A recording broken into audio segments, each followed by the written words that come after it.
ಆದ್ರೂ ತಗೊಂಡ್ಲಿಲ್ಲ. ನೀವ್ ಹೇಳ್ತೀರಿ ಸಮ್ಮಿಶ್ರ ಸರ್ಕಾರದಲ್ಲಿ ಪುಟ್ಟರಂಗ ಶೆಟ್ಟರಿಗೆ ಹೇಳಿದ್ದೆ ಹಿಂದುಳಿದ ವರ್ಗದ ಸಚಿವರಿಗೆ, ಕುಮಾರಸ್ವಾಮಿ ಅವರು ಮಾಡ್ಲಿಲ್ಲ ಅಂತ.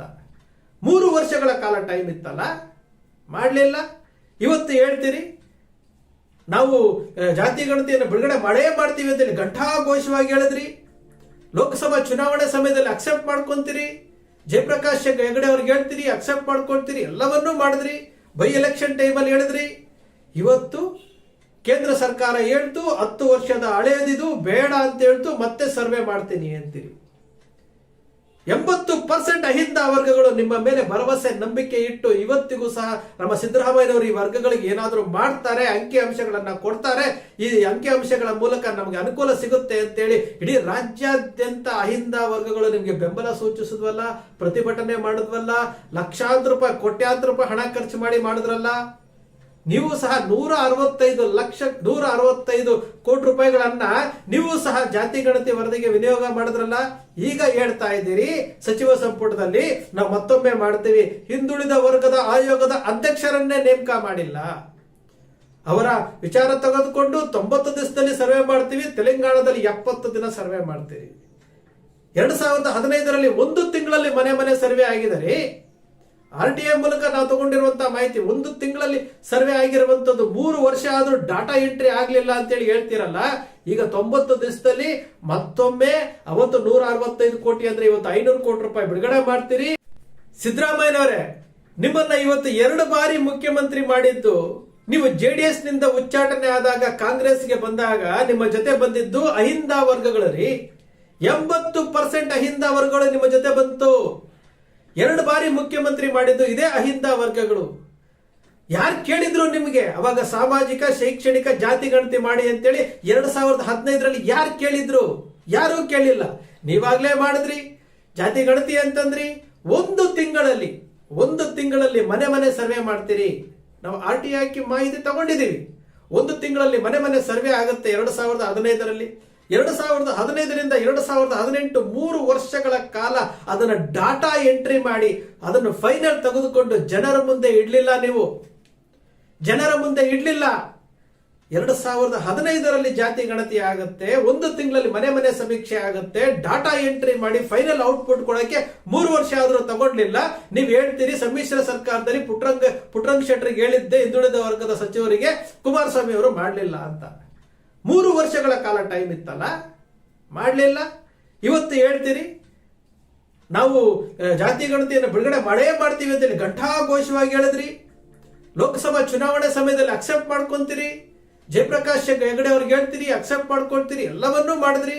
ಬೈ ಎಲೆಕ್ಷನ್ ಟೈಮಲ್ಲಿ ಹೇಳಿದ್ರಿ. ಇವತ್ತು ಕೇಂದ್ರ ಸರ್ಕಾರ ಹೇಳ್ತು 10 ವರ್ಷದ ಹಳೆಯದಿದು ಬೇಡ ಅಂತ ಹೇಳ್ತು ಮತ್ತೆ ಸರ್ವೆ ಮಾಡ್ತೀನಿ ಅಂತೀರಿ. 80% ಅಹಿಂದ ವರ್ಗಗಳು ನಿಮ್ಮ ಮೇಲೆ ಭರವಸೆ ನಂಬಿಕೆ ಇಟ್ಟು ಇವತ್ತಿಗೂ ಸಹ ನಮ್ಮ ಸಿದ್ದರಾಮಯ್ಯನವರು ಈ ವರ್ಗಗಳಿಗೆ ಏನಾದರೂ ಮಾಡ್ತಾರೆ, ಅಂಕಿ ಅಂಶಗಳನ್ನ ಕೊಡ್ತಾರೆ, ಈ ಅಂಕಿ ಅಂಶಗಳ ಮೂಲಕ ನಮಗೆ ಅನುಕೂಲ ಸಿಗುತ್ತೆ ಅಂತೇಳಿ ಇಡೀ ರಾಜ್ಯಾದ್ಯಂತ ಅಹಿಂದ ವರ್ಗಗಳು ನಿಮಗೆ ಬೆಂಬಲ ಸೂಚಿಸಿದ್ವಲ್ಲ, ಪ್ರತಿಭಟನೆ ಮಾಡಿದ್ವಲ್ಲ, ಲಕ್ಷಾಂತರ ರೂಪಾಯಿ ಕೋಟ್ಯಾಂತರ ರೂಪಾಯಿ ಹಣ ಖರ್ಚು ಮಾಡಿ ಮಾಡಿದ್ರಲ್ಲ.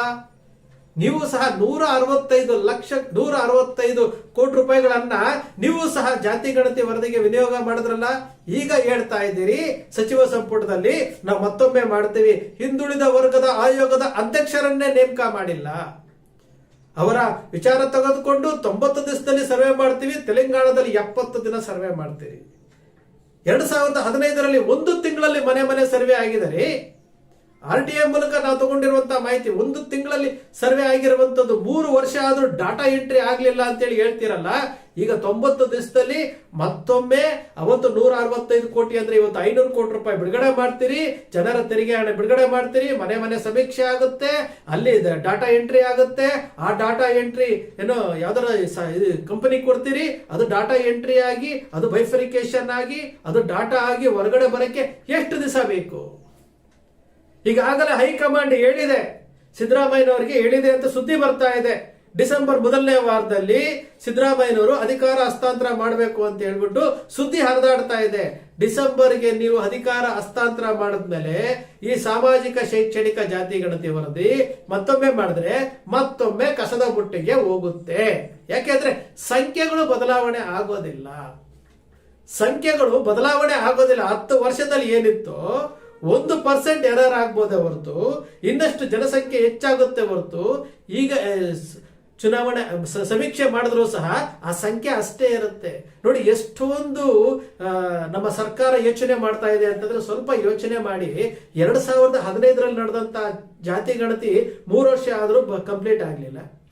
ಈಗ ಸಚಿವ ಸಂಪುಟದಲ್ಲಿ ಇಟ್ಟು ಅದನ್ನ ಜನರಿಗೆ ಅಂಕಿಅಂಶಗಳನ್ನ ಕೊಟ್ಟಿದ್ದಾರೆ. ಅದನ್ನ ಅಧಿಕೃತವಾಗಿ ಮುದ್ರೆ ಒತ್ತಲಿಕ್ಕಾಗಲ್ಲ, 10 ವರ್ಷ ಹಳೆಯದು ಅಂತ ಹೇಳ್ತಾರೆ. ಈಗ ಏನು SC ಸಮುದಾಯಗಳ ಜಾತಿ ಸಮೀಕ್ಷೆ ನಡೀತಾ ಇದೆ, ಅದಕ್ಕೊಂದು 100 ಕೋಟಿ ರೂಪಾಯಿ ಖರ್ಚು ಮಾಡ್ತಾ ಇದ್ದಾರೆ. ಈಗ ಒಂದು 500 ಕೋಟಿ ರೂಪಾಯಿ ಇದಕ್ಕೆ ಖರ್ಚು ಮಾಡ್ತಾರೆ. ಕೇಂದ್ರ ಸರ್ಕಾರದವರು ಅನೌನ್ಸ್ ಮಾಡಿದ್ದಾರೆ 2026ಕ್ಕೆ ಉತ್ತರ ಭಾರತ, 2027ಕ್ಕೆ ದಕ್ಷಿಣ ಭಾರತದಲ್ಲಿ ನಾವು ಜಾತಿ ಸಮೀಕ್ಷೆ ಮಾಡ್ತೀವಿ ಅಂತೇಳಿ ನೋಟಿಫಿಕೇಶನ್ ಕೊಟ್ಟಿದ್ದಾರೆ. ಅಂದರೆ ಒಂದು ಜಾತಿ ಗಣತಿಯನ್ನ 3 ಸರಿ 4 ಸರಿ ಮಾಡ್ತೀರಿ ಅಂದ್ರೆ ಯಾವ ಸಂದೇಶ ಕೊಡ್ಲಿಕ್ಕೆ ಹೊರಟಿದ್ದೀರಿ? ಜನರ ತೆರಿಗೆ ಹಣವನ್ನ ಯಾವ ರೀತಿ ಪೋಲ್ ಮಾಡ್ತಾ ಇದ್ದೀರಿ? ನಾವು ಭರವಸೆ ಇಟ್ಟಿದ್ದು ನಾವು ಸಿದ್ದರಾಮಯ್ಯನವರು ಈ ಅಹಿಂದ ವರ್ಗಗಳಿಗೆ ಏನಾದ್ರೂ ಮಾಡ್ತಾರೆ ಅಂತ ಇಟ್ಟಿದ್ದು ಸಿದ್ದರಾಮಯ್ಯನವರ ಆಡಳಿತವನ್ನ ನೋಡಿ.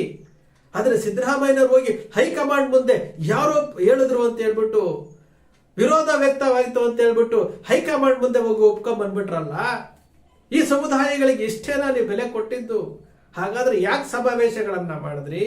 ಯಾತಕ್ಕೆ ಅಷ್ಟೆಲ್ಲ ಕೋಟಿಗಟ್ಟಲೆ ಖರ್ಚು ಮಾಡಿದ್ರಿ? ಯಾತಕ್ಕೋಸ್ಕರವಾಗಿ ಸಚಿವ ಸಂಪುಟದಲ್ಲಿ ಇಟ್ರಿ? ಯಾತಕ್ಕೋಸ್ಕರವಾಗಿ ಆ ಶಿಫಾರಸುಗಳನ್ನ ಜನರ ಮುಂದೆ ಇಟ್ರಿ? 1B 2B AB EB ಅಂತೆಲ್ಲ ಹೇಳಿದ್ರಲ್ಲ, ಯಾತಕ್ಕೋಸ್ಕರ ಮಾಡಿದ್ರಿ? ಇದು ನಮ್ಮ ಅಹಿಂದ ವರ್ಗಗಳ ಶೋಷಿತ ವರ್ಗಗಳು ಇವತ್ತು ಭ್ರಮ ನಿರಸಗೊಂಡಿದೆ.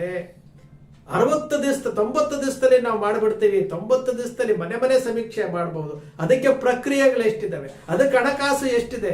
10 ವರ್ಷಗಳ ಹಿಂದೆ ಆದ್ರೆ ಏನ್ರಿ ಡಾಟಾ ಏನು ಕೆಟ್ಟೋಗುತ್ತಾ, ಅಳಸೋಗುತ್ತಾ, ಏನಾದ್ರು ಇದಾಗುತ್ತಾ? ಅದು ಆ ಡಾಟಾ ಇರುತ್ತಲ್ಲ, ಆ ಡಾಟಾವನ್ನ ಬಿಡುಗಡೆ ಮಾಡ್ಬೇಕಲ್ಲ. ಈಗ ಆಲ್ರೆಡಿ ಬಿಡುಗಡೆ ಮಾಡಿದೀರಲ್ಲ, ಆ ಬಿಡುಗಡೆ ಮಾಡಲು ಅಧಿಕೃತ ಮುದ್ರೆ ಒತ್ತಬೇಕಲ್ಲ. ನೀವು 10 ಸರಿ ಸಮೀಕ್ಷೆ ಮಾಡಿದ್ರು ಸಹ ಈ ರಾಜ್ಯದಲ್ಲಿ ಅಹಿಂದ ವರ್ಗಗಳು 80% ಇರುವುದು ಸತ್ಯ ಸತ್ಯ ಸತ್ಯ. 12% ಜಾಸ್ತಿ ಆಗುತ್ತೆ. ನೀವು ನಾಳೆ ಸಮೀಕ್ಷೆ ಮಾಡಿದ್ರು 80ರಿಂದ 82%ಗೆ ಹೋಗುತ್ತೆ. ಕೇಂದ್ರ ಸರ್ಕಾರ ಸಮೀಕ್ಷೆ ಮಾಡಿದ್ರು ಸಹ ಅಹಿಂದ ವರ್ಗಗಳು 80ರಿಂದ 82%ಗೆ ಹೋಗುತ್ತೆ. ಅದನ್ನು ಯಾರು ತಪ್ಪಿಸ್ಲಿಕ್ಕೆ ಆಗಲ್ಲ. ಆದರೆ ಸಿದ್ದರಾಮಯ್ಯನವರ ಬದ್ಧತೆ, ಸಿದ್ದರಾಮಯ್ಯನವರ ಮೇಲಿರುವಂತಹ ನಂಬಿಕೆ ಇವತ್ತು ಹುಸಿ ಆಗ್ತಾ ಇರುವುದು ಸತ್ಯ. ಹಳೆಯ ಆದ್ರೆ ಅಧಿಕಾರ ಶಾಶ್ವತ ಅಲ್ರಿ, ಅಧಿಕಾರ ಶಾಶ್ವತ. ನೀವೇ ಹೇಳ್ಕೊಂಡಿದ್ರಿ 2028ಕ್ಕೆ ರಾಜಕೀಯ ಚುನಾವಣೆ, ರಾಜಕೀಯದಿಂದ ನಿವೃತ್ತಿ ಹೊಂದ್ತೀರಿ ಅಂತ ಹೇಳಿದ್ಮೇಲೆ ನೀವು ಯಾತಕ್ಕೋಸ್ಕರವಾಗಿ ಹೈಕಮಾಂಡ್ ಮುಂದೆ ತಲೆ ಬಾಗಿದ್ರಿ? ನೀವು ಸಮೀಕ್ಷೆ ಮಾಡ್ಲಿಕ್ಕಿಂತ ಮುಂಚೆ ಯೋಚನೆ ಮಾಡ್ಬೇಕಾಗಿತ್ತು, ಆದ್ರೆ ಮಾಡ್ಲೇ ಇಲ್ಲ ಅಲ್ಲ. ಇದು ಈ ಶೋಷಿತ ವರ್ಗಗಳು ಇವತ್ತು ತಮಗೆ ತಾವೇ ಪ್ರಶ್ನೆ ಮಾಡ್ಕೊಳ್ತಾ ಇರುವಂತದ್ದು. ನೀವು ಸಚಿವ ಸಂಪುಟದ ಪೋಸ್ಟ್ಗಳನ್ನ ಹಾಕಿದಿರಿ, ನಾವು ನೋಡಿದೀವಿ. ಜನ ಸಮಾಧಾನ ಪಟ್ಕೊಳ್ತಾರೆ, ಅಲ್ಲಿಗೆ ಆತ್ಮತೃಪ್ತಿ ಆಗುತ್ತೆ, ಸುಮ್ಮನೆ ಆಗ್ತಾರೆ. ಹಿಂದುಳಿದ ವರ್ಗದ ಆಯೋಗದ ಅಧ್ಯಕ್ಷರನ್ನೇ ನೇಮಕ ಮಾಡಿಲ್ಲ ಅಂತಂದಾಗ, 10 ವರ್ಷಗಳ ಕಾಲ ಹೋರಾಟ ಮಾಡ್ತಾ ಇರೋದಕ್ಕೆ ಒಂದು ಬೆಲೆ ಇಲ್ಲ ಅಂತಂದಾಗ ಮುಂದೆ ಆಗೋದಕ್ಕೆ ಬೆಲೆ ಸಿಗುತ್ತಾ? ಖಂಡಿತ ಸಿಗಲ್ಲ. ಈಗಲೇ ಇದನ್ನ ಕುತ್ತಿಗೆ ಇಚ್ಕುವಂತ ಕೆಲಸ ಮಾಡಿ ಕುತ್ತಿಗೆ ಇಚ್ಕೆ ಬಿಟ್ರು, ಮುಂದೆ ಕುತ್ತಿಗೆ ಇಚ್ಕಲ್ಲ ಅಂತ ಏನ್ರಿ ಗ್ಯಾರಂಟಿ? ಸ್ನೇಹಿತರೆ, ನಿಮ್ಮ ಅಕ್ಷರ ಮೀಡಿಯಾ ಯಾವತ್ತು ಸೃಷ್ಟಿ ಮಾಡೋದಿಲ್ಲ, ಕಲ್ಪನೆ ಮಾಡೋದಿಲ್ಲ, ವಾಸ್ತವದ ವಿಚಾರವನ್ನು ವಿಶ್ಲೇಷಣೆ ಮಾಡುತ್ತೆ. ನಿಮ್ಮ ಅಕ್ಷರ ಮೀಡಿಯಾದ ವಿಶ್ಲೇಷಣೆ ನಿಮ್ಗೆ ಇಷ್ಟ ಆಯ್ತು ಅಂದ್ರೆ ಸಬ್ಸ್ಕ್ರೈಬ್ ಆಗ್ಲಿಲ್ಲ ಅಂದ್ರೆ ಸಬ್ಸ್ಕ್ರೈಬ್ ಮಾಡ್ಕೊಳ್ಳಿ. ಪಕ್ಕದಲ್ಲಿ ಕಾಣುವಂತ ಬೆಲ್ ಐಕಾನ್ ಪ್ರೆಸ್ ಮಾಡಿ, ಶೇರ್ ಮಾಡಿ, ಪ್ರೋತ್ಸಾಹ ನೀಡಿ.